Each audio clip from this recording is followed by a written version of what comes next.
आज की जो स्थिति सीमापुरी विधानसभा की है बड़ी असमंजस में है। यहाँ पार्टी नहीं बदली, लोग बदले हैं, लोगों की सोच नहीं बदली। दिल्ली की जो सरकार है उसको सीमापुरी विधानसभा से 55,000 की लीड से जिताने का काम किया। आज वो सारी के सारी जनता अपने आप को सीमापुरी में ठगा हुआ सा महसूस कर रही है। मैं अनुभव के साथ आपके बीच में आ रहा हूं। मैं योग्य हूं, योग्यता मेरे पास है। मैं उसके सहयोग से आपके बीच में आ रहा हूं। मैं ना डरने वाला ना बिकने वाला आपका सहयोगी, आपका भाई, आपका बेटा रहूंगा। खासकर जो हमारे मुस्लिम और दलित समाज के लोग हैं, जो इस विधानसभा में सबसे ज़्यादा संख्या में लोग यहाँ पर काबिज हैं, और इसी के साथ साथ पूरी दिल्ली के अंदर दिल्ली सरकार ने दलित और मुस्लिमों का वोट लेके उनको इग्नोर करने का जो काम किया है, मैं आप लोगों से निवेदन करता हूं कि नए विकल्प के तौर पे आप लोग सीमापुरी के अंदर इस अभियान का हिस्सा बने और जितने भी पुराने जो लोग हैं, जो सत्ता के लालची हैं, उनको दूर भगाने का काम करें। अरविंद सागर जी, आज की प्रेस कॉन्फ्रेंस बुलाने का क्या हुआ है उद्देश्य? सबसे पहले सभी दर्शकों को जय भीम, नमो बुद्धाय। देखिए, आज बहुत ही महत्वपूर्ण जो विषय है उस पर चर्चा करने के लिए आप लोगों को बुलाया है। सबसे पहले खासकर मिलेंद्र जी का धन्यवाद, और मीडिया बंधु जो हमारे बीच में हैं उनका धन्यवाद। देखिए, आप सभी को पता है कि बहुत जल्द सीमापुरी विधानसभा के साथ साथ दिल्ली के अंदर, पूरी दिल्ली के अंदर चुनाव है, और जब भी कोई जो सत्ताधारी पार्टी होती है, अगर वो अपना चुनाव से संबंधित कोई भी चीज़, कोई प्रक्रिया अगर शुरू करती है, तो चुनाव का एक तरीके से ऐलान माना जाता है। कल ही आप देखेंगे कि आम आदमी पार्टी ने अपने 11 प्रत्याशियों की सूची जारी की है। मैं उसके विषय में भी आप लोगों से बात करूंगा, क्योंकि मैं सीमापुरी विधानसभा में रहता हूं, और मैं अपना पहले परिचय दे दूं कि मैं लगभग 20 वर्षों से सामाजिक राजनीतिक मूवमेंट मैंने काम किया है, और हमेशा मैं लोगों के बीच रहा हूं।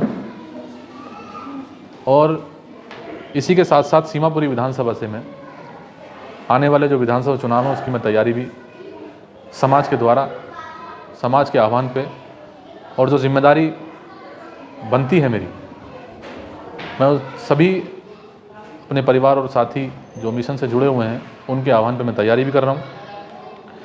देखिए, सबसे पहले जो मुद्दा, जो कल की जो 11 लिस्ट जो जारी की हैं, आम आदमी पार्टी की जो प्रत्याशियों की जो सूची जारी हुई, मुझे कहीं ना कहीं ये सारी चीज़ें एक समझौते के तौर पे नज़र आ रही हैं। सीमापुरी की मैं बात करूं तो सीमापुरी विधानसभा में अभी आपने देखा होगा लगभग महीने भर से ज़्यादा हो गया, 2 महीने से ज़्यादा हो गए हैं, जो यहाँ के मौजूदा जो एमएलए थे उन्होंने रिज़ाइन दिया, और उससे पहले भी जो गतिविधियाँ चल रही थी वो सीमापुरी को लेके बड़ी असमंजस में थी। पर रिज़ाइन देने के बाद ये क्लियर हुआ कि भाई सीमापुरी के अंदर कोई नया बदलाव आने की संभावना है।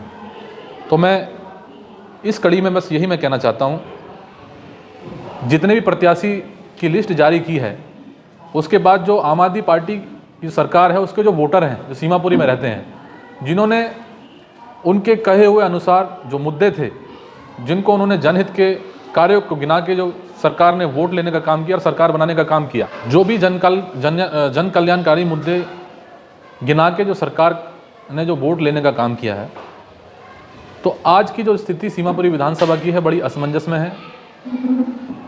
सीमापुरी के अंदर लोग बहुत बड़े बदलाव की उम्मीद करे बैठे थे, क्योंकि यहाँ पार्टी नहीं बदली, लोग बदले हैं, लोगों की सोच नहीं बदली। तो ऐसी स्थिति के अंदर सीमापुरी के जितने भी वोटर हैं, जिन्होंने दिल्ली की जो सरकार है उसको सीमापुरी विधानसभा से 55,000 की लीड से जिताने का काम किया, आज वो सारी के सारी जनता अपने आप को सीमापुरी में ठगा हुआ सा महसूस कर रही है। तो इसी कड़ी में मैं सीमापुरी में जो नाराज़ जो वोटर हैं, जो अपने आप को ठगा सा महसूस कर रहे हैं, मैं उन सभी से निवेदन करता हूं कि आप अपने आप को ठगा सा महसूस ना करें। मैं अनुभव के साथ आपके बीच में आ रहा हूं, मैं योग्य हूं, योग्यता मेरे पास है, मैं उसके सहयोग से आपके बीच में आ रहा हूं। मैं ना डरने वाला ना बिकने वाला आपका सहयोगी, आपका भाई, आपका बेटा रहूँगा। और मैं आप सभी लोगों से यही निवेदन करूँगा कि एक बार तैयार कर लें, मन बना लें।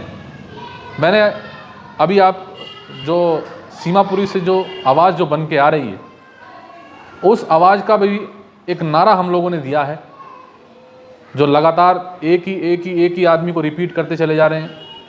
हर व्यक्ति ये सोच रहा है कि सत्ता पे मैं ही बैठूं, सत्ता के लालची बने हुए हैं। तो मैंने एक नारा दिया है, सीमापुरी पुराना छोड़ो, नया विकल्प तैयार है। ये जनता की जो आवाज़ थी, जो लोगों की सोच थी, उसके अनुसार ये नारा दिया गया है। और मैं आपसे फिर निवेदन करूंगा कि आप लोग अपने आप को बिल्कुल भी ठगा महसूस ना करें। मेरे को अनुभव है, मैं अनुभव के साथ आपके बीच में आ रहा हूं, मैं कोई नया नहीं हूं। कोरोना के टाइम पे सारे के सारे नेता अपने घर में बैठे हुए थे। जो लोग आज आपकी लड़ाई लड़ने की बात कर रहे हैं, 3 महीने तक लगातार मैंने रसोई चलाई, लोगों को खाना परोसा, लोगों को खाना दिया, लोग अपने घर में थे, लोग मुझसे मदद मांगते थे, मैंने उनको राशन देने का भी काम किया। अगर कोई मेडिकल सुविधा होती थी तो मैंने उनके घर पे पहुंचाने का काम किया। कोई आर्थिक सहयोग होता था, मैंने उनको घर पे पहुंचाने का काम किया। सीमापुरी के अंदर रहने वाले ही लोग नहीं, बाहर भी जो लोग रहते थे, मैंने उनको भी मदद करने का काम किया है। इसलिए मैं इस बात को दावे से कह सकता हूं कि इस विधानसभा में जिस नए विकल्प की बात आप कर रहे हैं, नए विकल्प की जो सोच बना के आप बैठे हैं, मैं उसमें बिल्कुल खरा उतरने का काम करूंगा। मैं इस बात को इसलिए भी कहता हूं कि आप कोई भी चीज़ लेते हैं मार्केट से तो आप गारंटी के साथ लेते हैं। आप उसके अंदर देखते हैं कि भाई गारंटी इसकी है या नहीं है। तो जब आप किसी प्रत्याशी को चुनते हो तो आप गारंटी की, वहाँ कोई ऐसे कॉलम तो खैर नहीं होता, पर आप अपने मन में क्यों नहीं सोचते कि क्या ये व्यक्ति हमारे समाज, हमारे हक अधिकार की लड़ाई लड़ने के लिए तैयार है। तो मैं आपसे ये बात कहता हूँ, मैं 100% शुद्ध हूँ, 100% हमारी टीम शुद्ध है, कोई मिलावट नहीं है। हमें एक बार मौका दे के देखें। आप लोगों ने सभी को मौका दिया, आप एक बार मौका हमें दे के देखें। मैं विश्वास दिलाता हूं कि मैं आपकी लड़ाई आपके साथ लड़ूंगा, कंधे से कंधा मिला के आपके साथ काम करूंगा। इसी के साथ साथ जो मैं खासकर जो हमारे मुस्लिम और दलित समाज के लोग हैं, जो इस विधानसभा में सबसे ज़्यादा संख्या में लोग यहाँ पर काबिज हैं, और इसी के साथ साथ पूरी दिल्ली के अंदर दिल्ली सरकार ने दलित और मुस्लिमों का वोट लेके उनको इग्नोर करने का जो काम किया है, तो मैं आप लोगों से यही निवेदन करूंगा, खासकर दलित और मुस्लिम समाज के लोगों से, कि आप मन बनाइए। विकल्प के तौर पे आपको सिर्फ बटन ही दबाना है। हर व्यक्ति सीमापुरी के अंदर चर्चा कर रहा है, हर विधानसभा में, सीमापुरी के अंदर गली मोहल्ले में, हर ब्लॉक में लोग इस बात को सोच रहे हैं कि इस बार होगा क्या। तो ये सारी चीज़ें जो मैं आपको बीच में बोल रहा हूँ, जो निराशा की स्थिति जो सीमापुरी के अंदर बनी हुई है, उस स्थिति को मैं ख़त्म करने का काम करूँगा और उनका सहयोगी बन के आपके बीच में आऊँगा, आपका भाई, आपका हमदर्द बन के आपके बीच में आऊँगा। मैं समाज का ही एक अंग हूँ, समाज से जुड़ा हुआ हूँ। मैं और मेरा परिवार ऐसी स्थिति में पला है जैसी स्थिति में मेरा समाज है, तो मैं उस दुख को भी, उसको दर्द को भी समझने वाला हूँ। मैं उस दुख को, दर्द को भी समझता हूँ। इसलिए मैं आप लोगों से निवेदन करता हूँ कि नए विकल्प के तौर पे आप लोग सीमापुर के अंदर इस अभियान का हिस्सा बने और जितने भी पुराने जो लोग हैं, जो सत्ता के लालची हैं, उनको दूर भगाने का काम करें। अनिल सागर जी, अभी आप एक बात कर रहे हैं बार बार कि नया विकल्प, और आम आदमी पार्टी की भी आप बात कर रहे हैं कि उन्होंने जो 11 सीटों पे अपने कैंडिडेट तैयार किए हैं, उसमें से सीमापुरी के भी वीर सिंह तिगान जी को यहाँ से टिकट मिला है। तो क्या आप भी उस लाइन में थे कि आम आदमी पार्टी आपको भी दे टिकट? देखिए, मैंने जब यात्रा निकाली थी, उस यात्रा में मैंने उसका नाम दिया था सर्व समाज में भाईचारा बनाओ यात्रा। बड़े ही बढ़ चढ़ के लोगों ने हिस्सा लिया। जब वो क्षेत्रों से निकल के घूम रही थी तो लोग ये कह रहे थे कि भाई ये कुछ कर सकता है, युवा है, सोच है, ये कुछ बदलाव कर सकता है। हमारे गांव के लोगों ने भी फैसला किया कि नहीं, इस बार हमें बदलाव की ज़रूरत है और हम बदलाव नहीं करेंगे तो आने वाली पीढ़ी गुलाम बन जाएगी। तो मैंने ये सारा का सारा जो सारी चीज़ें थी, चुनाव लड़ने की प्रक्रिया से लेके ये सब लोग मैंने अपने परिवार, अपने गांव के लोगों के ऊपर छोड़ी हुई, जो मेरे साथ बैठे हुए भी हैं। ये फैसला समय बताएगा। अभी हमने आज़ाद उम्मीदवार के तौर पे हम तैयारी कर रहे हैं और हमारी तैयारी पूरी है। आप जो ये कह रहे हैं कि विकल्प के तौर पे आप हैं और सीमापुरी पुराना छोड़ो नया विकल्प तैयार है, तो सीमापुरी को तो नया विकल्प वैसे ही आ रहा है क्योंकि राजेंद्र पाल गौतम जी की टिकट जो है वो कट चुकी है और अब आम आदमी पार्टी से जो टिकट मिला है वो वीर सिंह दीवान को मिला है। बीजेपी की 25 तारीख को या 6 दिसंबर को उनकी भी जारी हो जाएगी लिस्ट और कांग्रेस की तरफ से अभी ये पता नहीं है कि राजेंद्र पाल गौतम लड़ेंगे या नहीं। तो सीमापुरी को तो विकल्प वैसे ही मिल गया है एक नया चेहरा, तो फिर आप उसकी दौड़ में क्यों भाग रहे हैं? नहीं, आप देखिए, मैंने बताया शुरू में कि पार्टी वही है, लोग बदले हैं, विकल्प कैसे कह सकते हैं आप बताइए, जब व्यक्ति वही बैठे हुए हैं जो 3 साल रहे हैं। कैंडिडेट तो चेंज हो रहा है ना। नहीं, इसको बदलाव नहीं कहते, इसको विकल्प भी नहीं कहते। पार्टी वही है, लोग बदले हैं, इसको विकल्प नहीं कहते। विकल्प होता है नया, इन सबसे अलग हटके जो आए, जिसको नहीं देखा उसको विकल्प कहते हैं। तो आप कौन सी पार्टी से इलेक्शन फाइट करना चाह रहे हैं? डॉक्टर अंबेडकर चुनाव चिन्ह है मेरा। बाबा साहब डॉक्टर अंबेडकर के सिद्धांतों पे चल रहा हूँ। जो महापुरुष हैं, दीना भाना, जो वाल्मीकि हैं, झलकारी बाई हैं, अहिल्याबाई होलकर हैं, भगत सिंह हैं, जितने भी तमाम ऐसे महापुरुष रहे हैं हमारे संतों गुरुओं को, जितने भी बहुजन समाज में जन्मे हैं, ये सब मेरा समाज है और यही मेरा चुनाव चिन्ह है। पार्टी का चिन्ह क्या है जो आप किसी पार्टी के साथ जा रहे हैं? समय और निर्दलीय आप फाइट करेंगे? समय तय करेगा, ये समय तय करेगा। समाज के सभी बुद्धिजीवी लोग बैठे हुए हैं, ये जैसा भी निर्णय लेंगे हम साथ हैं। अगर समय तय करता है कि आप भारतीय जनता पार्टी से आपको टिकट मिलता है तो क्या उससे भी आप ले लेंगे? मेरी विचारधारा आप जानते हैं, मैं अपनी विचारधारा समझौता नहीं करूँगा। और कांग्रेस से अगर मिलता है? ये समय बताएगा। आप बीएसपी में पूर्व महासचिव दिल्ली प्रदेश रहे हैं, तो क्या आपने वो पार्टी छोड़ दी है? मैंने 2022 में रिज़ाइन दिया था और रिज़ाइन देने के बाद मैंने प्रयास किया कि कुछ सुधार हो सके। उन्होंने मुझसे संपर्क किया, सुधार की संभावना बिल्कुल भी नज़र नहीं आ रही, इसलिए ये मैंने फैसला लिया है। अगर कोई बड़ी पार्टी आपको अगर सिंबल नहीं देती है या अपना कैंडिडेट नहीं बनाती है तो आप किस पार्टी की तरफ जाएंगे? बीएसपी की तरफ? मैंने बताया मेरा चुनाव चिन्ह बाबा साहब डॉक्टर अंबेडकर हैं और विचारधारा है मेरी। हम आज़ाद उम्मीदवार के तौर पर लड़ेंगे। धन्यवाद। अच्छा, इसमें और बता देता हूँ, वो ऐसे बोलेगी, वो ऐसे नहीं, मैं पहले परिचय के साथ भी बोल देता हूँ ना, है ना। एक मिनट, आपके साथ इतने सारे लोग बैठे हुए हैं, ये क्या आपको सपोर्ट कर रहे हैं या आपको समझाने आए हैं? नहीं, सभी लोगों ने तैयारी की है। ये उस तैयारी का जो हिस्सा मैं भी हूँ। ऐसा नहीं है कि मैं मुखिया हूँ, ये तैयारी सब लोगों ने की है। हमारे करोतिया साहब हैं, BN करोतिया जी, वाल्मीकि समाज से हैं और बहुजन एक्टिविस्ट हैं और समाज में बहुत अच्छा काम कर रहे हैं, अनुभव भी है।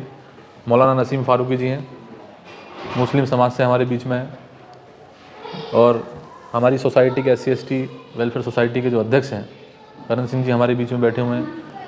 हमारे बाबुलनाथ पासी जी जो सीमापुरी में रहते हैं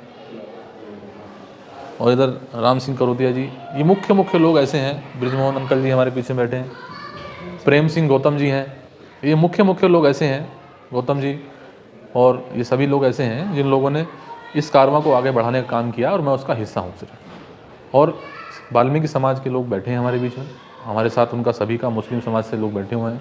एक ग्राउंड पे लोग काम कर रहे हैं और ये फैसला ऐसे ही नहीं लिया गया जल्दबाजी में, बहुत सोच समझ के फैसला लिया गया। सीमापुरी विधानसभा की जनता के लिए क्या कहना चाहेंगे आप? मैं सीमापुरी विधानसभा जो हमारे दर्शक हैं जो मुझे सुन रहे हैं, मैं उनसे यही कहूँगा, जो स्थिति जो बनी हुई है सीमापुरी के अंदर, असमंजस की स्थिति बनी हुई है, मैं उसको बहुत ग्राउंड से मैंने उसको समझा, जाना है, तभी मैंने ये फैसला लिया कि आज तक लोगों ने अपने आप को, उसमें मैं भी शामिल हूँ, कि मैंने हमेशा अपने आप को ठगा सा महसूस किया। लोगों ने जाति, धर्म, समुदाय के नाम पे लोगों को बांटा, लोगों ने ऊंच नीच के नाम पे लोगों को बांटा। यहाँ से आएगा तो ये रिज़र्व सीट है, आएगा तो यहाँ से SC ही, दलित समाज का ही।